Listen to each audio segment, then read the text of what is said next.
నువ్వు నేను సినిమాతో తెలుగులో మంచి నటిగా గుర్తింపు తెచ్చుకుంది అనిత. ఆ సినిమా తర్వాత తెలుగులో అడపాదడపా సినిమాల్లో కనిపించిన అనిత 2013లో నటుడు రోహిత్ రెడ్డిని ప్రేమించి పెళ్లి చేసుకుంది. ప్రస్తుతం బాలీవుడ్ టీవీ ఇండస్ట్రీలోనే వన్ ఆఫ్ ది టాప్ యాక్ట్రెస్గా కొనసాగుతోంది. ఇక అనిత రీసెంట్గా ఫిబ్రవరి 9వ తేదీన పండంటి మగబిడ్డకు జన్మనిచ్చింది.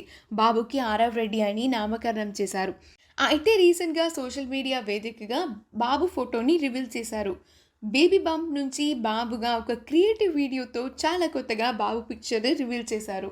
ఆ ఫొటోస్ని వీడియోస్ని చూసిన అభిమానులంతా కంగ్రాచులేషన్స్ తెలియజేస్తూ కమెంట్స్ పెడుతున్నారు. ఆ బ్యూటిఫుల్ మూమెంట్స్ని మనం ఇప్పుడు ఈ వీడియోలో చూసేద్దాం.